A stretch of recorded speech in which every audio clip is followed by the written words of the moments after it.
Uh, so I'd like to welcome everyone to this month's version of the ReproNim webinar. Uh, and I guess you can go ahead and share a screen, Daniel. We are pleased to have Daniel Asay here with us today. He's a software developer within the Neuroinformatics Research Group at the Harvard Center for Brain Sciences, with previous stops at Brigham Young University, UC San Diego, and the University of Michigan. Daniel's work focuses on open source and open science initiatives, along with debugging his own code. As we can see from the attendance today, in addition to debugging his code, he spends time chasing and being chased by his 3 young kids.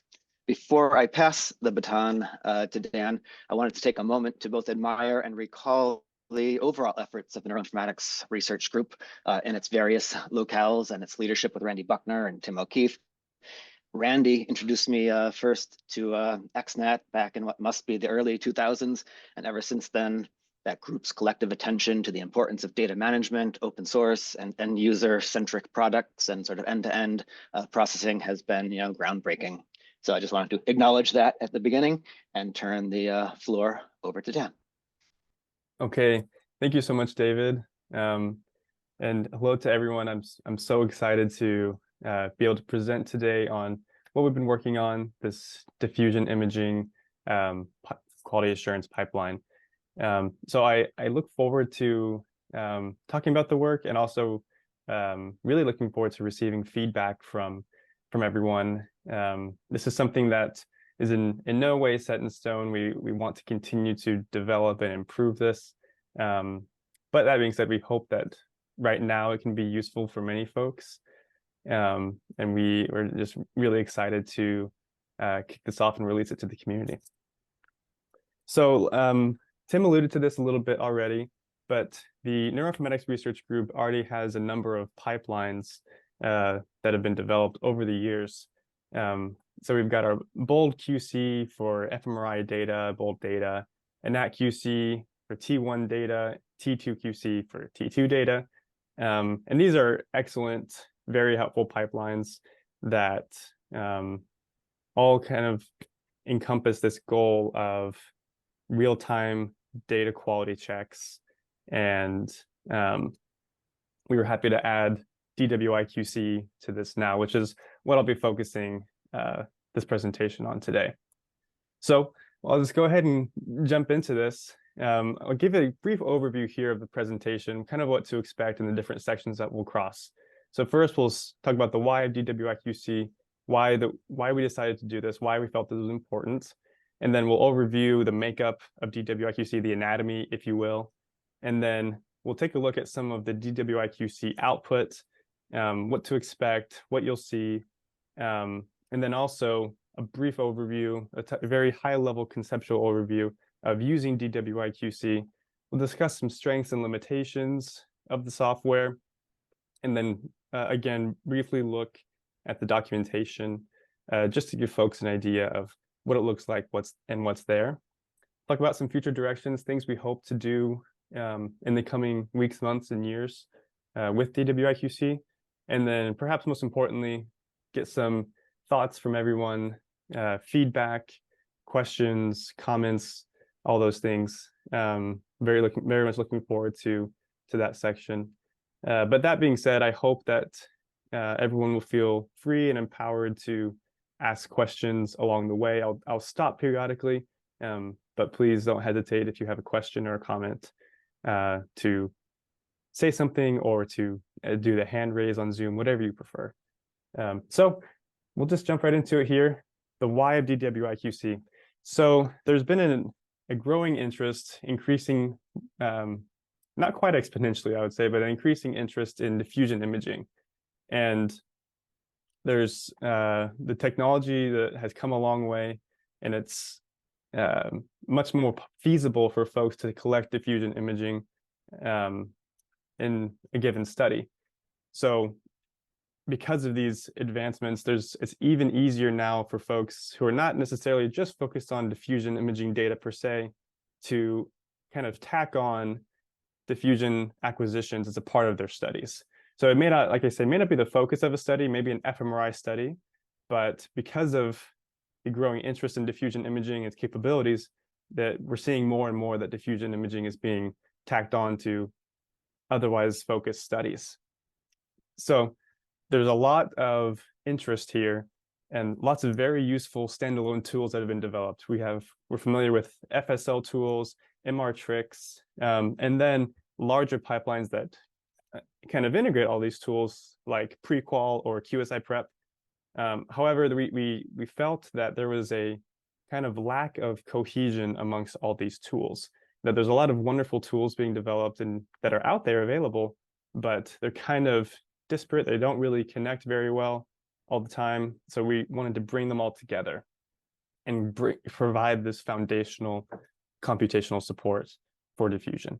So this is kind of where we're at. We're trying to address a need, fill a hole, because folks want to do diffusion imaging and analyze it, but there's not necessarily one place to go for it. So with that being established, we'll talk about the makeup, the anatomy of DWIQC. So it's written in Python, primarily in 3.9, and it needs that's the minimum dependency for it as well. But all of the functionality of DWIQC is accessed through a command line tool aptly named DWIQC.py. So it serves essentially as a wrapper of two diffusion imaging pipelines that I already mentioned, pre-qual and QSI prep. And we included both of those as to try to hope as a catch-all for any kind of different goals, research questions an individual, a group may have. And I'll get into that more later. These respective strengths and weaknesses, they balance each other, and hopefully we can get it all with having both of them. So by running both of these pipelines, DWIQC will run them and then aggregate their output into one cohesive report that gets displayed on XNAT. It's not a hard and fast rule that one needs to use XNAT with DWIQC, but it is an XNAT plugin and has a landing page and all those things and lots of tabs to look at, which we'll take a look at, but it integrates nicely with XNAT. So these are containerized versions of pre-qual and QSI prep, and along with some other containers that we'll talk about more here, but this is just kind of an overview. But I want to talk more about these containers. So we've got pre-qual, QSI prep, and then containerized versions of FSL and Chromium. So these containers are kind of, there's different versions that are out there, but we wanted to facilitate the installation, the download of these containers, the proper versions that we are using, that we've normed things on. So we have an install containers mode for DWIQC. So it's a simple command that users can use that will download the containers from a website where we're hosting them and download them to a user specified directory on the local file system. It is important to note that we've made some key changes to particularly the pre-qual and FSL containers. They're kind of customized versions, if you will.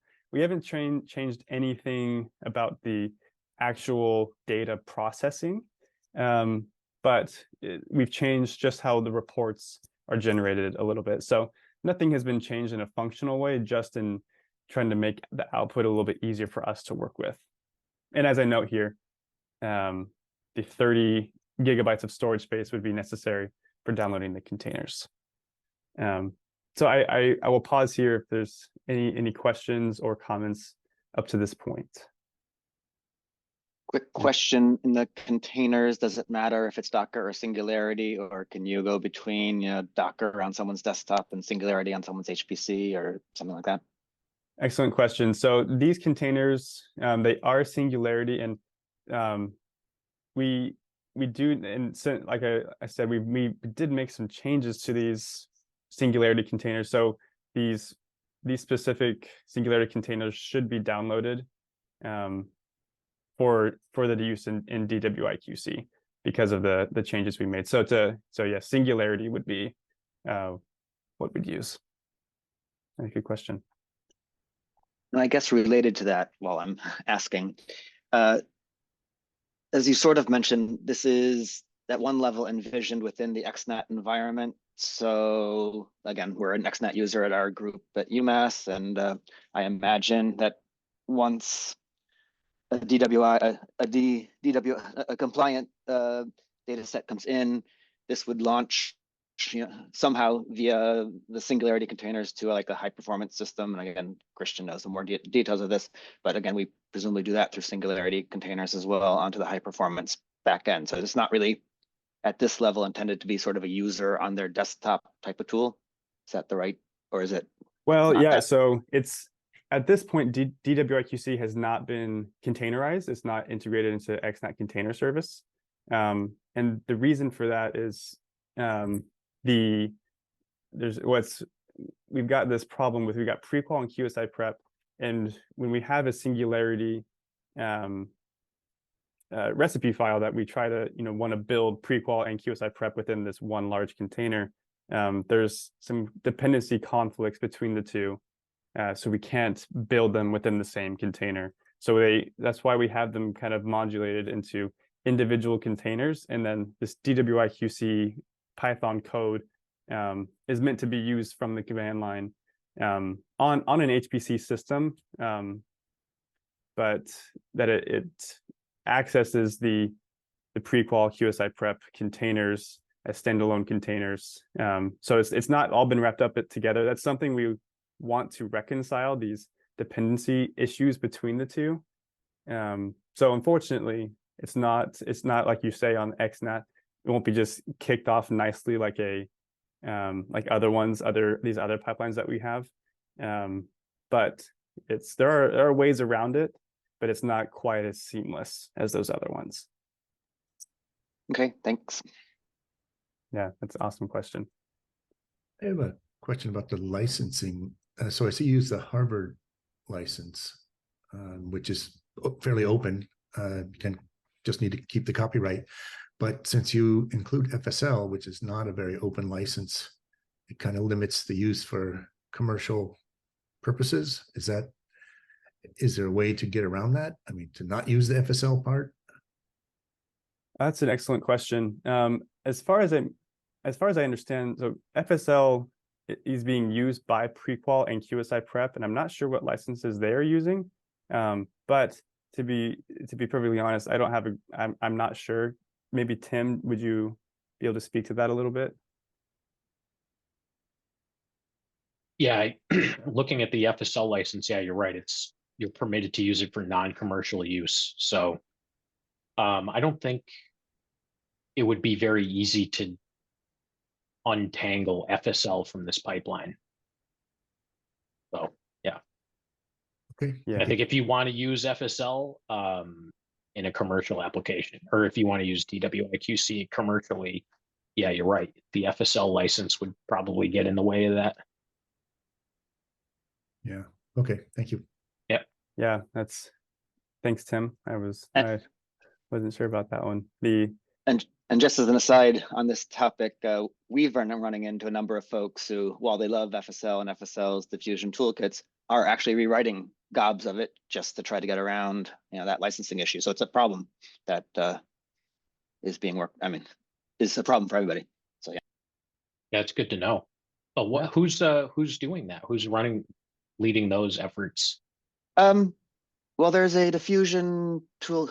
Well, it could be a long discussion of that, and then where does that DIPI and things like that fall into all of this? But in the case I'm thinking of is Brian Avance, and the from the Ants fame was working with us on trying to redo some things. It's like, oh, why are we doing FSL? Oh, why are we doing DIPI? It's like, oh, get around license issues and things like that. So yeah, so licensing matters, and the conflicts it can cause sometimes requires things to be rethought. Mm-hmm. Yeah. That's good to know. We'll want to keep our finger on the pulse of that one. Yeah, great questions. Anybody else have a question or comment? Okay, we'll forge ahead here. So I want to talk about the rationale for using both QSI prep and prequal a little bit. They are excellent in their own right, and they draw very heavily on FSL and Matrix, these tools that we're familiar with. They have some kind of homemade things as well, which I find useful. So they're excellent pipelines, and we wanted them both, like I mentioned, to leverage their respective strengths.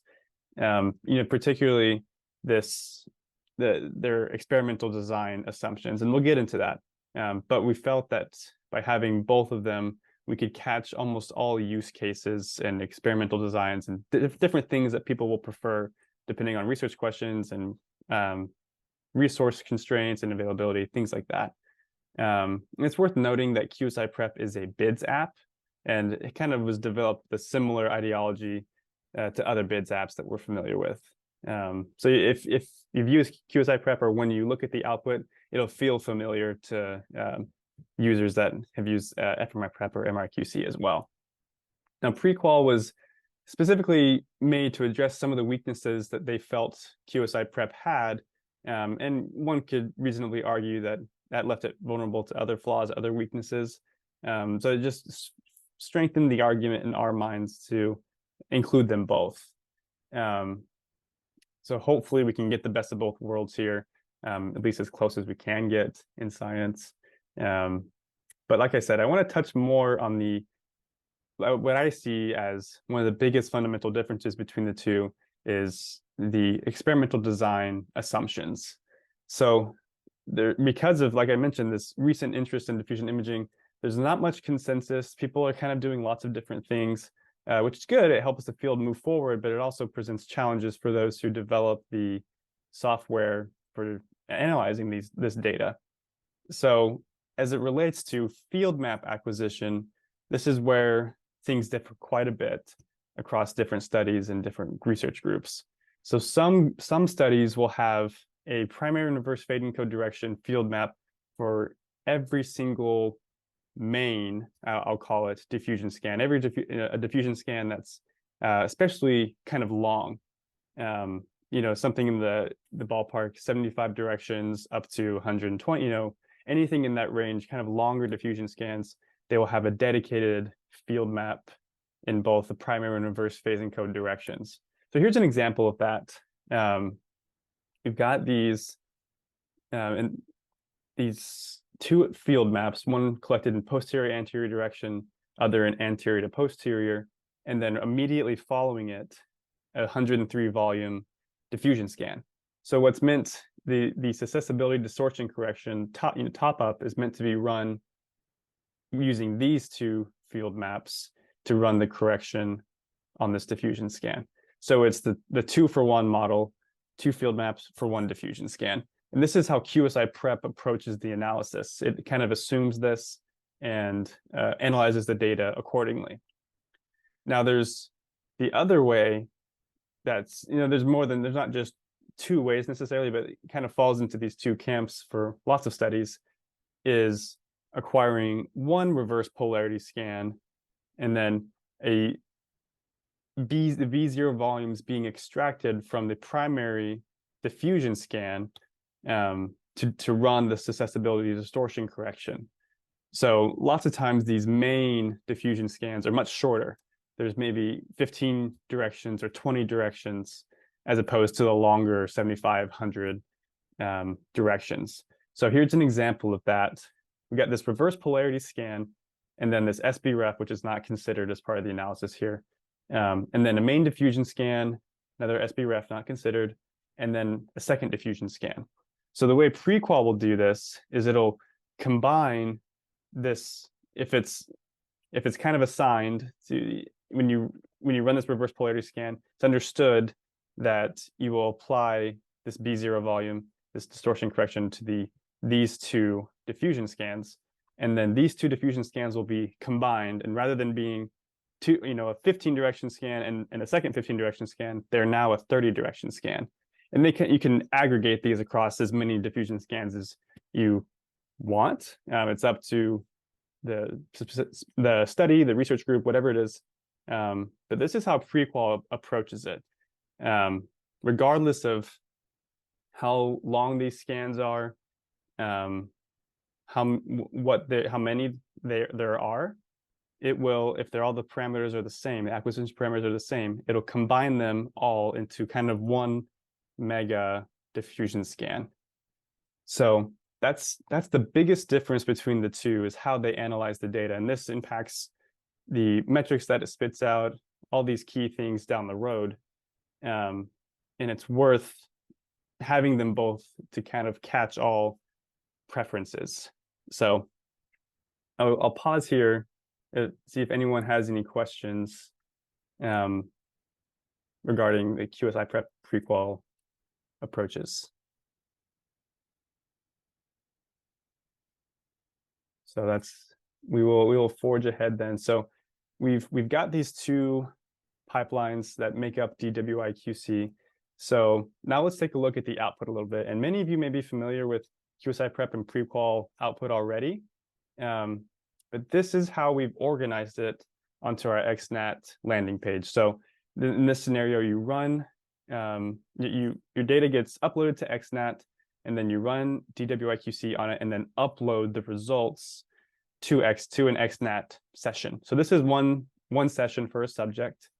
And this landing page consists of what many folks that we consulted considered to be the most important things you want to look at right away for diffusion scans. So we've got SNR and CNR metrics and motion metrics on this left panel here, and then FA maps, ND maps, and then you can scroll down. This is a screenshot, so you can't, I can't scroll down, but there's motion plots, brain masks, outlier slices, all those kind of things. But kind of, we chose the images and metrics for this landing page that we thought people would be most interested in seeing right away after the results are in. So I'll go through each of these tabs and just show what it looks like at the top level. You know, like I said, we won't be able to interact with it, but you'll get an idea of what's there. So the prequal report, this is a PDF that prequal generates, and it's several pages long, has lots of nice images and graphs, all the information that was gleaned from the prequal analysis. And then we've got EdiQuad, very similar, a PDF report with the metrics that EdiQuad spits out. And if you're not familiar, EdiQuad is an FSL tool that runs, it's a quality assurance tool that runs on the output of the FSL Edi command. So in this case, it's on the output of the prequal FSL Edi that gets run within prequal. And these are all the metrics that it produces. And then we've got the QSI prep report. And this will look familiar, like I said, for fMRI prep and MRI-QC users, that QSI prep generates, you know, these row by row images and sometimes these GIFs that move and change. You can see registration, you can see susceptibility distortion correction changes, all those types of things as you scroll through right here on the web browser on the QSI prep report. And then this manual QC tab is for researchers who can go through, and it's a report of such that you can look at in a CSV file that you can download from XNAT, just to compile a user QC. And then finally, these are all the stored files on XNAT from the QSI prep and prequal output. So lots of things, lots of helpful things here, things that are these QSI prep reports, EdiQuad, prequal that are found here. they're found here as well. You click on them and it'll download to your local machine or wherever you're accessing XNAT from. So that's the XNAT portion of what the output looks like. Does anyone have any questions about this or comments? Okay. I'm sorry, slow to get to my thing. Oh, sure. Just double checking once again that if one is an XNAT user, great. And again, it's probably something we talked about a minute ago, but if one didn't happen to be an XNAT site, then what? Yeah, that is an excellent question. That is exactly what I'm going to talk about next. Thank you Excellent. for the Okay. segue.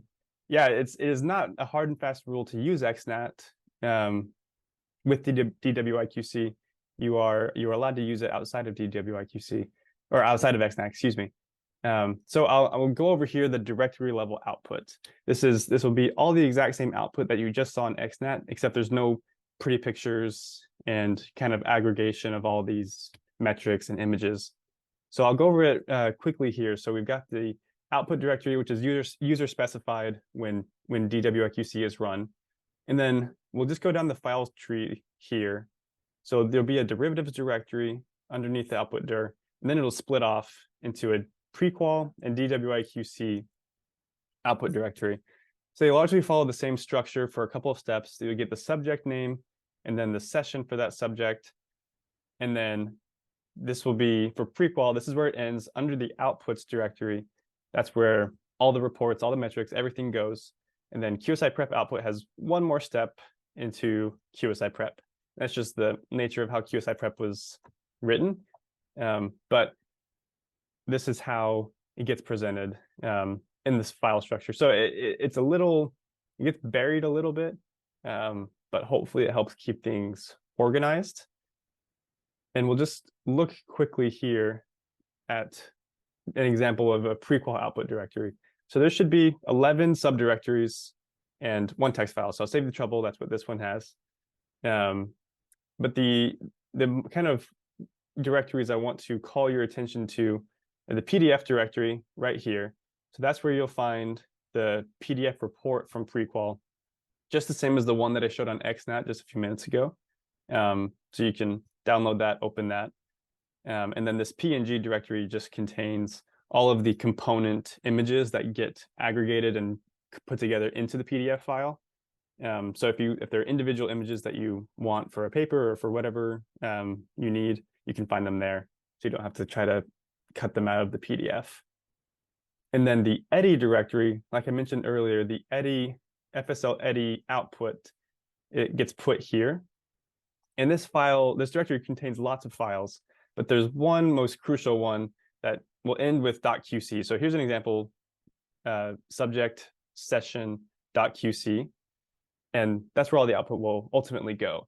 So you got all of these PNG images that are useful to look at. And then crucially, this qc.pdf file, that's the EDI-quad PDF that I showed on XNAT that puts all these images and metrics together in one place. So that's useful to know. And then this qc.json contains all the metrics that are found on that PDF report, and you can access them individually. So that's what it looks like in a directory structure for prequal. And then for QSI prep, it's a bit more straightforward. There's fewer files and directories, but the ones that I want to call your attention to are this QSI prep.pdf file, and then sub.html, and then sub embedded images.html. And they all are essentially different versions of one another. So this default one, sub.html, is the default output from QSI prep. It has all the GIFs, metrics, images, everything that you're familiar with for a bids app pipeline.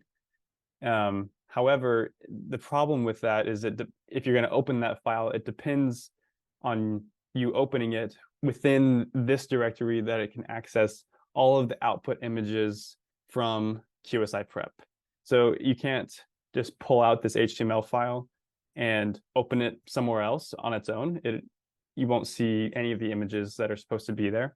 So that's why we created the embedded images. And I mentioned the use of Chromium earlier, and that's just a tool that we use to essentially embed the images and GIFs and all those things that come from QSI prep into the HTML file. So you can download just the embedded images HTML file to a local machine, and you open it anywhere, and it'll have the complete report.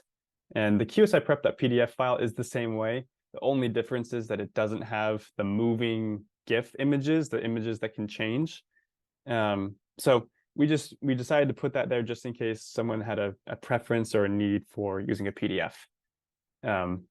So this, and I guess one more thing I'll note is this qc.json file has all of the metrics that are generated from QSI prep and that are put into the report, but it's a good place to look if you want to extract specific metrics. So that was a lot of information, a lot of directory screenshots. Does anybody have any questions? Anything I can clarify about the structure? I can't help myself. I will jump in on the DWIQC.json, in part because metadata is so important, and machine readability of that metadata is so important, and being able to aggregate and discover, data based on metadata. And these JSON files and the, bids and derivatives and these types of things are great start in that direction. If there, and this may not be something we'll solve, in the question, but it's more a statement maybe that if there is standards that the descriptors or that the fields can refer to, so that if QSI prep generates one set of metrics and some other similar tool generates the same metric, but from that tool's point of view, making sure that we have sort of commonality or ways to crosswalk, the different outputs from things is often perhaps derived from the way we tag or make versions of this JSON types of representations. So I'm mostly just going to say that perhaps that's something we can talk about in the future, is how to make those representations even more machine actionable or semantically tagged, as well as the whatever. Anyway, just wanted to point that out. Yes, no, I greatly appreciate that. Wholeheartedly agree. There's having lots of tools is great, but having a way to compare them and look at them side by side, see and understand what they mean. Definitely agree. Thank you. So we'll go ahead and move on now to a very high level overview of using DWIQC. So like I said, it is written in Python, but you don't have to be a great Python user to actually use it. But there is a big assumption that's made, and that's familiarity with the command line. You will probably struggle a bit to use it without some command line familiarity. You don't need to be an expert by any means, but being familiar with it, I would say, is essential. And in terms of dependencies, there needs to be Python greater than or equal to version 3.9 on the computing system that's being used. Otherwise, there will be some cryptic error messages that are a result from import statements, circular imports that we use. So it's not going to necessarily break anything now, but it can cause some confusion. And then, skipped ahead. And then Singularity needs to be installed on the computing system as well, because of our use of Singularity containers. So that is a must as well. And like I said, exposure to Python is helpful, not necessary though. All the Python commands are relatively simple. It can get long, but it's not copious and is spelled out in documentation with lots of examples and templates and things like that. And then I'll just add that being familiar with an HPC system is very helpful. If you're not familiar with an HPC system and not familiar with Slurm or whatever scheduler your HPC system is using, it could cause some difficulty, could be a bit of a barrier, but that's something that local university ITs can help with, or organizational ITs can help with. So I just wanted to say that there are some assumptions being made here, and some things that need to be a part of your computing system. So I want to talk about installing DWIQC. I've talked about it a little bit, but it's not been containerized. So because of that, it needs to be installed through a pip command. It's a Python library manager. And it's as simple as pip install DWIQC. And that will start the download of DWIQC to your local environment. I would definitely recommend using a virtual environment for it. It is not a hard and fast rule. It's not strictly necessary, but I tend to think that it's helpful to do so, especially as different versions can come about. Knowing exactly what version you've been using and having a virtual environment to kind of keep you grounded and organized in that way, I think is very helpful. There are a handful of other packages that DWIQC depends on, but it's nothing extensive. It requires less than 5 minutes of total install time. I'm not sure why this is. Oh, there we go. There should be a link under here, but I'm not sure what happened to it. So here's one. This is from here on out, I'll have a link here to the documentation, specifically what I'm talking about. So just keep an eye here as you want further details on something. This link is available for use for future reference. So I want to talk about here, after getting it installed through Python, the pip install DWIQC, there is an install containers mode, which I alluded to, that's essential for running DWIQC for the first time. If you've never run it, if you've never installed it, this is an essential step because it will download all of the necessary containers that we use to the local file system. So it's a simple command. It looks just like this: DWIQC install containers, and then this argument install location is the path to your file system wherever you'd like to store the containers, the pre-qual container, QSI prep container, FSL, and Chromium. And like I said, it takes 30 gigs of memory, so you just want, or of storage. So you just want to put that somewhere. But that's doesn't present a problem, hopefully. I will say you don't have to have this install location argument. The default location is your home directory .config DWIQC containers, which is make any IT administrator upset to have you store large files in your home directory. But it's not that's where it'll go if you don't specify the install location. And if you do specify an install location, a symlink will be created between your install location and then home directory .config DWIQC containers. So that's just there as kind of a fail-safe, as a backup, so that it can, if DWIQC can't find the containers, if it's not passed as an argument when processing the data, it'll look here for a symlink to find them. So as just kind of a backup there.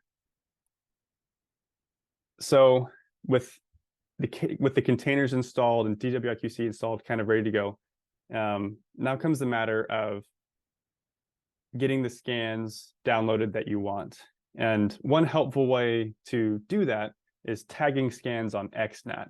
So I'm not sure how many folks are familiar with this, but looking at this example of three scans stored in XNAT, this over here on the far right is the notes field.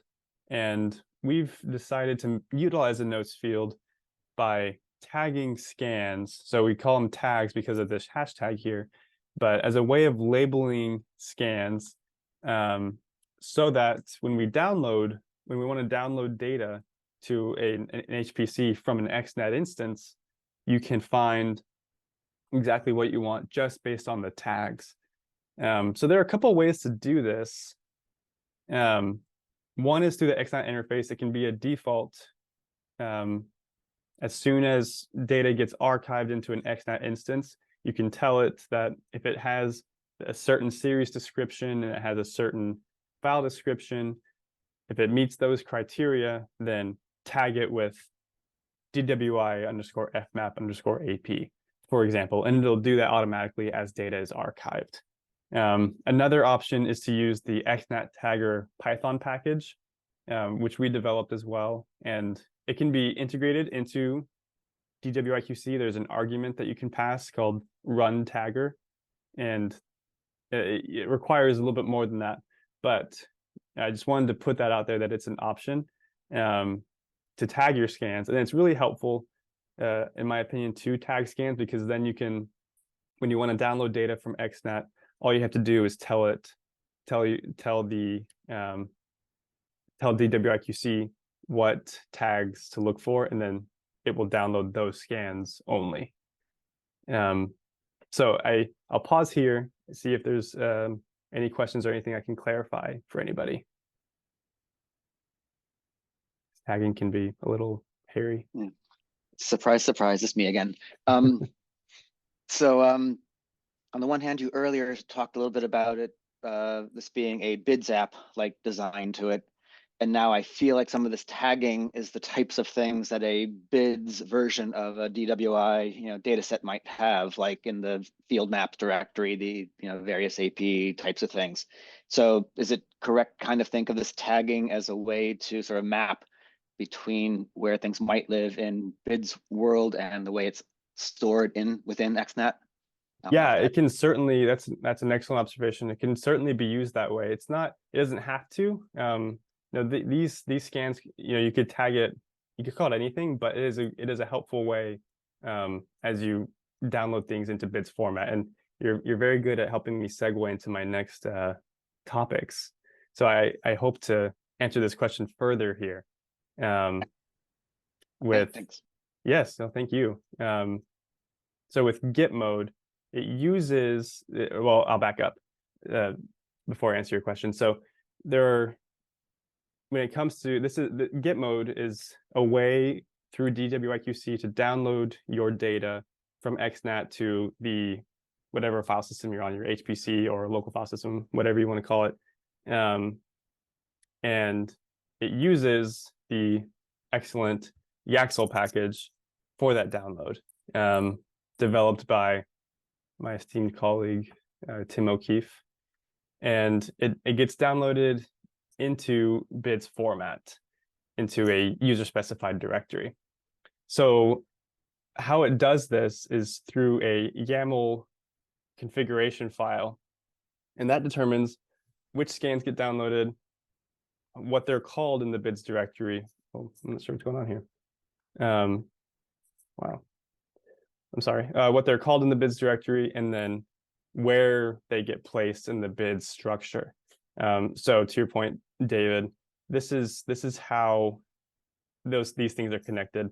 So which scans get downloaded, you don't have to use tags for this to tell Git mode which scans to download, but it is helpful.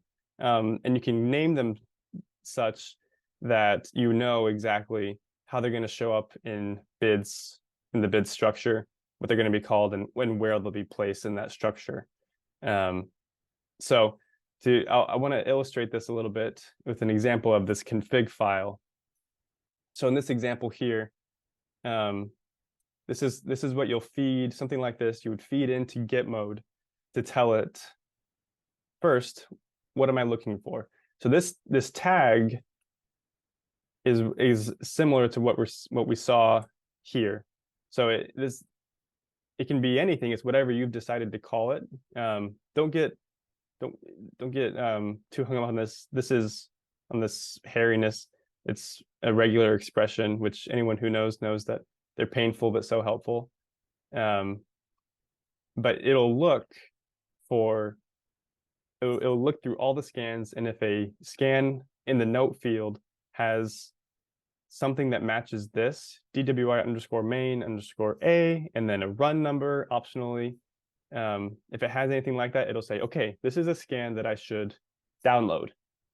And so it finds it, it locates it, and then it uses the rest of this information to create the name of the bids, of the file according to bids specifications.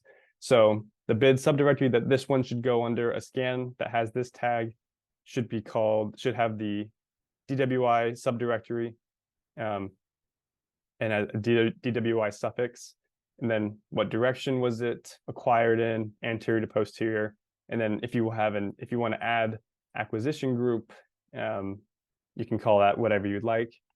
And so if you do that, when it gets downloaded, assuming this is a bid structure, this is under the DWI directory. So you've got the subject, session, then acquisition, A, the direction, anterior to posterior, run, if there's a run here, we'll call it run 1 or whatever it is, and then dwi.nifty.gz. So this is how the tags and downloading the bids format gets connected. You tell all the information here, and then get mode using Yaxel will download it to your specified directory following your specifications. So this is an example for diffusion for field map. It's very similar. The tag here, it'll look for a scan that matches this tag. And then once it finds it, it'll put it into the fmap directory, the posterior to anterior direction label, and then acquisition group A in this example. So very similar, subject session, acquisition group, direction, run, EPI now in this case. So I hope that answers your question a bit, David, of how these connect. Yep, thank you. Okay. Anyone else is feel free to chime in anytime. Welcome questions. Yeah, I was going to say you also have to include the sidecar there, and then the intended fors and all that. Yeah, so that's a great question. So the sidecars, it's what Yaxel will do is download the data from XNAT in DICOM format and then run DCM to NIX. So then the sidecars and the BVAL and BVEC files will get generated there as part of DCM to NIX. And then what's really helpful is this having an acquisition group that DWIQC will look to match acquisition groups between the fmaps and the DWI files. So if they match acquisition groups, then the intended for, like you mentioned, will get added to the this field map JSON file, just JSON sidecar will get added there and match with whatever this acquisition group, whatever the matches within the acquisition group are for the DWI scans. So does that make sense? Yeah, that's a great way to do it. Yeah, this was born out of necessity of so many different ways that one could approach this. So this acquisition group gives the user lots of flexibility, we hope, in how these fmaps and main DWI scans get matched up with each other. So yeah, thank you for asking. Thank you. Okay, so we'll march on here. I just wanted to provide an example of running get mode. So requires 4 arguments, the label from XNAT, and it's worth noting that get mode is only applicable to people who have an XNAT instance. It's not useful if not. So you need the label, the session label for that's found in XNAT. And then the bids dir, that's, I mean, you could call it the download dir, but the bids dir, that's where the user will specify where they want the data to come from XNAT. And then an XNAT alias, and this is created using Yaxel, which I mentioned earlier.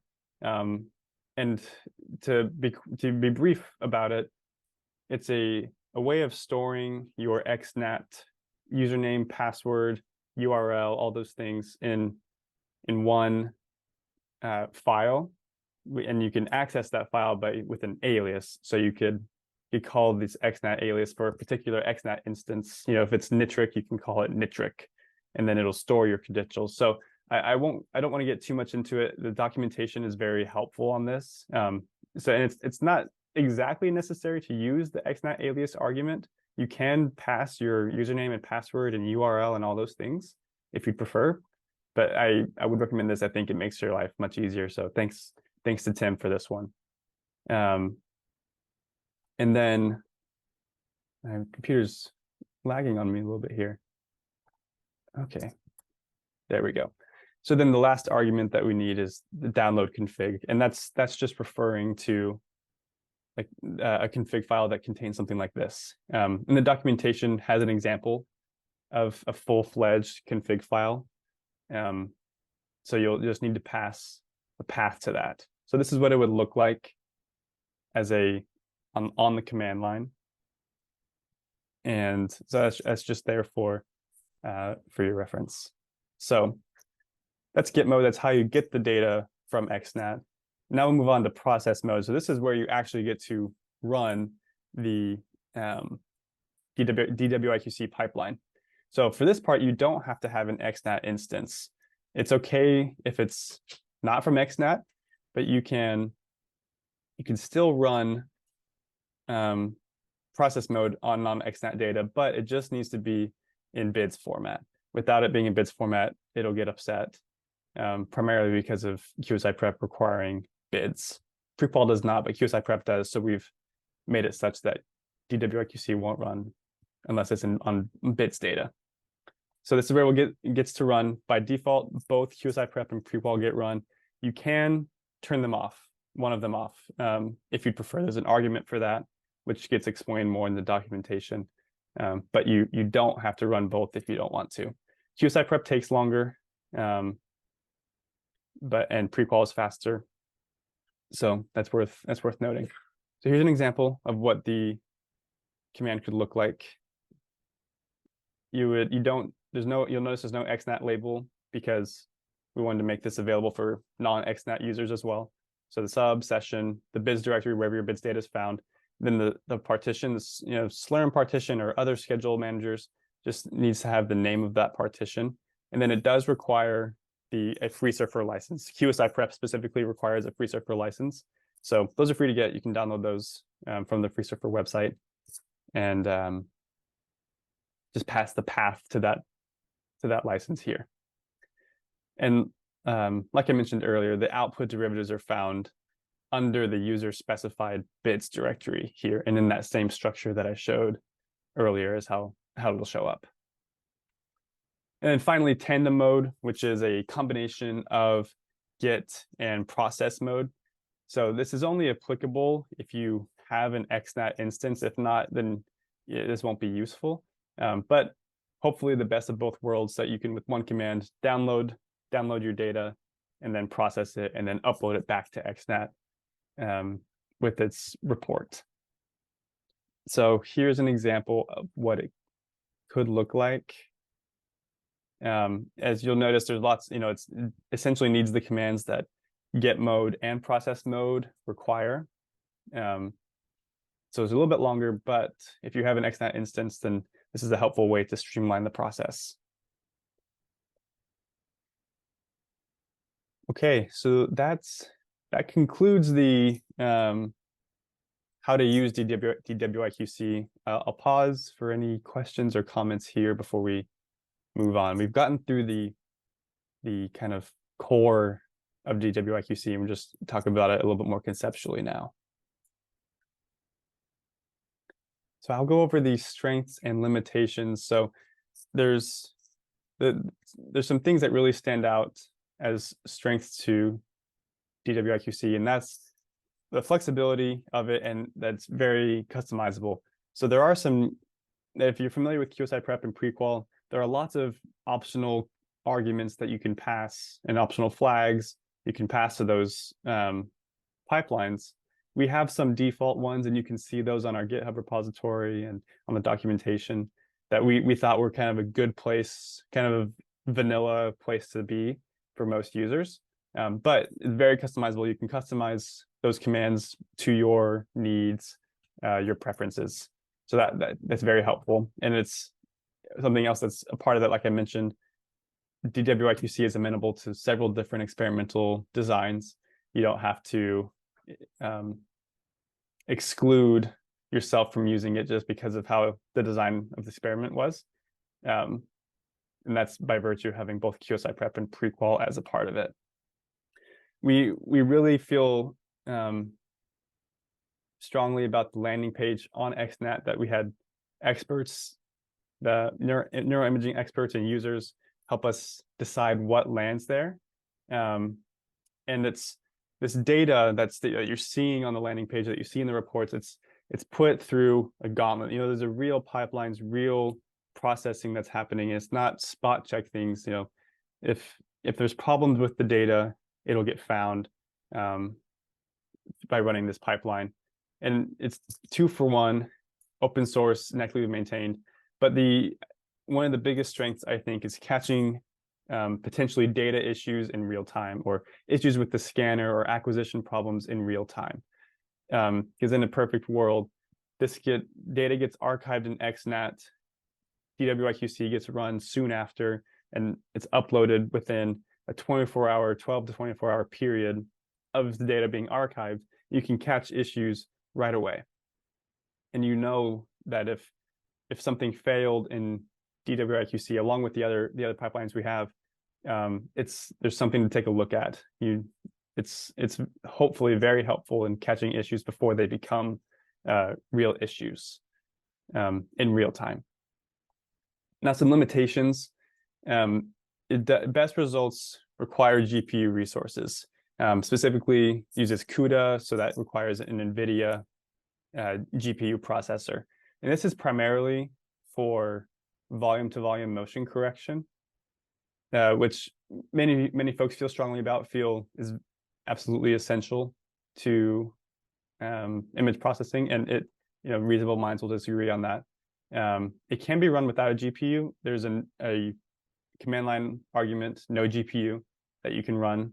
It does take longer if you do that, just because of compute time, but you can just change it so that it doesn't do the volume-to-volume motion correction, and it'll run much faster, and it can be run on a regular CPU. It could be a potentially steep learning curve for beginners. There's, unfortunately, due to the complicated nature of diffusion imaging and different experimental designs and all those things, there's a lot that can go into getting this up and running for a group's specific data, their specific study, and all those things. So in our goal to make things customizable and flexible, it did introduce a little bit of complex getting at the speed steps. But we really hope that documentation can help with that, and we are available as resources to get things working for individuals. And something that's always worth noting, this is built on top of QSI Prep and Prequal, which are separately maintained outside of our purview, and bugs happen, changes happen, and that can affect users of DWIQC in a very real way. So that's an inherent limitation here. And then runtime, it can be up to 10 hours to run this completely, even on a GPU. It's not as bad as other processing platforms, but it's considerable time cost. And finally, I just wanted to point out that this, along with any other tool that's meant to streamline processes, it does run the risk of becoming a black box. And so that puts the responsibility on us as developers to make things transparent, and us as users to understand what's going on, understand what's happening with our data. So it's something that we just all share a responsibility in being vigilant in. Any questions or comments up to this point?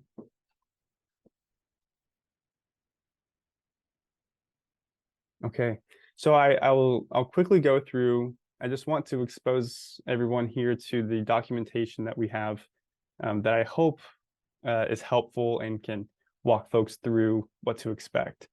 So this is the website, and I'm sure we can include it in maybe an email or on the description of the YouTube video or whatever it is, so that folks can find it. It can be used as a tutorial, step-by-step, of how to do everything from installing to running to errors that come up and what the output should be, all those types of things. Or it can be spot check resources as folks need it as problems come up. And then I wanted to say too that the XNAT tagger package that I mentioned earlier, that documentation is found on the same website.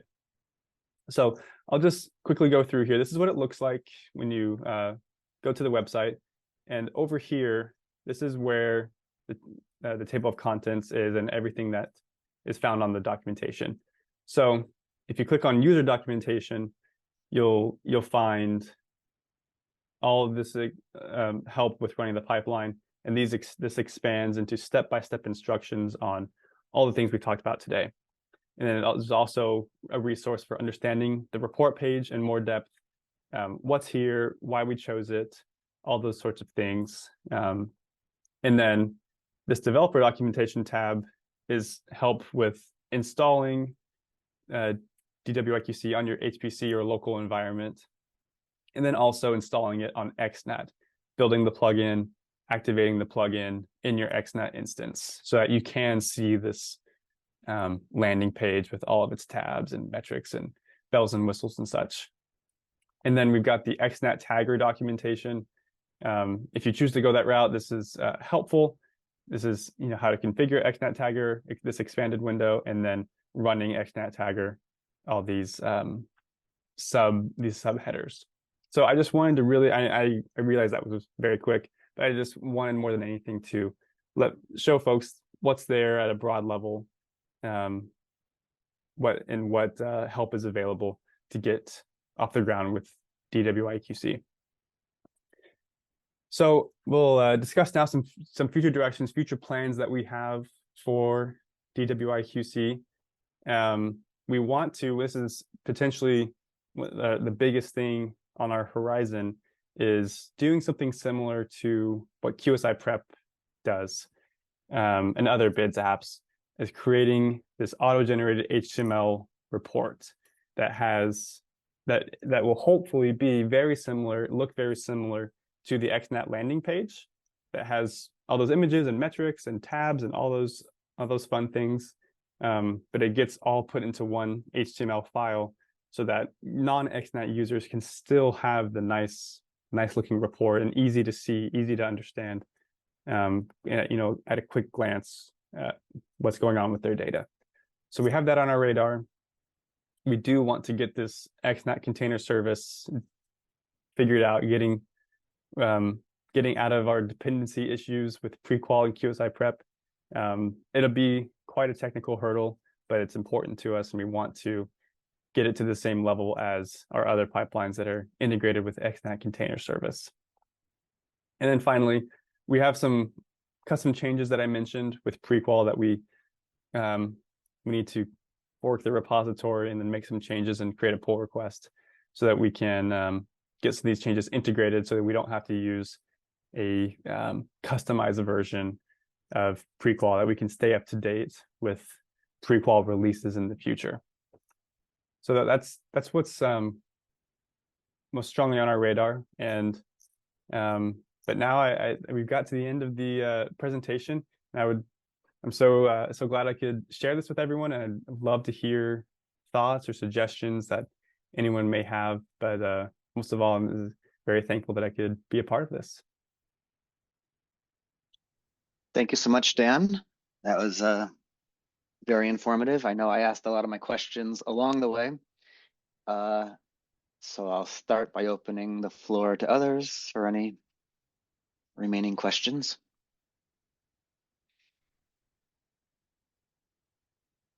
If none of those appear, of course, I have questions / comments, types of things to bring up.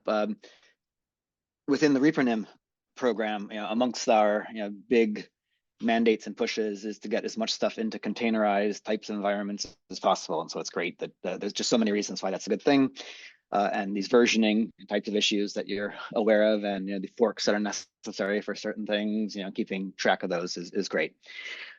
One of the services ReproNim works with is also versioning of data. So DataLad is a resource that we do that works about versioning of data. And there's sort of a parallel DataLad universe that does the tracking and version control of containers. So there's DataLad containers extensions that sort of provides an infrastructure and easy to install. A DataLad get container blah, and that does for the same thing as the installs of data or installs of software types of things. So anyway, the statement I'd love to make is at some point in time, it might be good to talk about, if any of the ReproNim container services, are helpful for solving some of your containerized, topics. Without Yarrick here, I can't say too much more specifically about that question, but that's one of the things that I think is a great opening to future types of things to look at. Yes, that could be very helpful as we try to tackle these problems. We want this to be containerized for all these reasons that you mentioned. So yeah, I think it's a great idea. Felix? Yes, Felix. Yeah, thanks for the really detailed overview. I really got an idea what you created, and it's pretty cool. One thing that I think could be is the necessary step. So it begs the next question: as you put both the output in the same environment, to have some cross-reference from the classical numerical output you get on like image quality and errors, and of course, because two metrics on the same images, on the same raw images, is always better, especially if you have different processing of it. So I would say that could be one of the next steps to automatically as well have how reliable basically both quality assessments are. And Yeah, I think so that generate value directly. So I really appreciate it. So if I'm hearing you correctly, it's a comparison of the same or very similar metrics across these pipelines, essentially. Is that what you're? Exactly. Okay. Yeah, I just want to thank you. Make sure I understand exactly. I mean, of course, it can go down to the specific quantification of certain metrics of the image, but that's analysis already. As you call it, as it's QC, it's more on the, let's say, more straightforward metrics there. I think that will be similar, and I'm more familiar with QSI prep, so I'm prequel. I will look into it now, so thanks for that as well. But and maybe I'll run it all together with you. Which, in an additional question, if I have already QSI prep run and I have the output, is there a way to basically use that? And I know I understood there's a flag to basically switch off QSI prep, but then have both basically together in the environment of DWIQC. That could be interesting as well if there's an additional, let's say, layer of comparison that I was alluding to just now.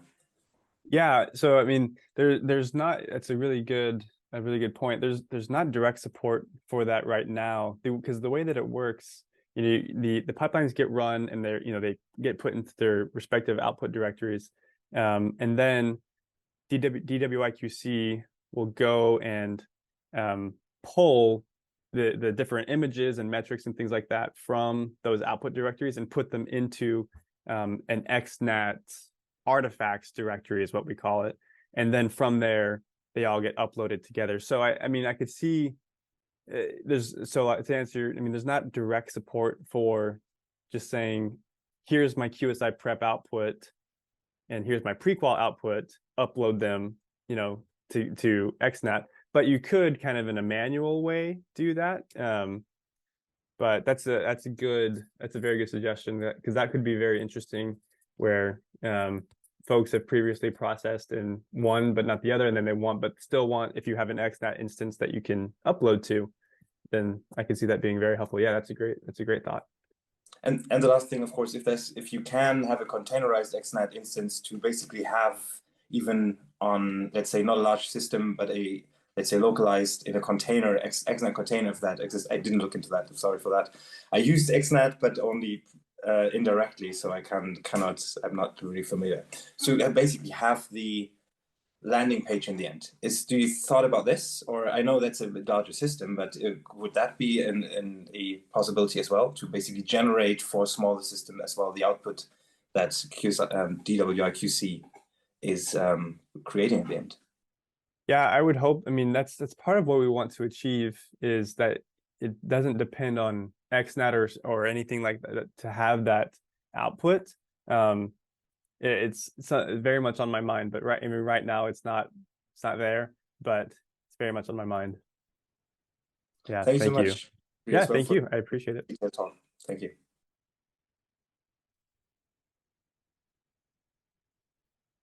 I'll just make notes here of everything Felix was saying so I can remember these feature requests. It'll always be on YouTube. Yeah, that's a good point. Any other questions? Hearing none, I will thank Dan again for his presentations. Very good, very informative.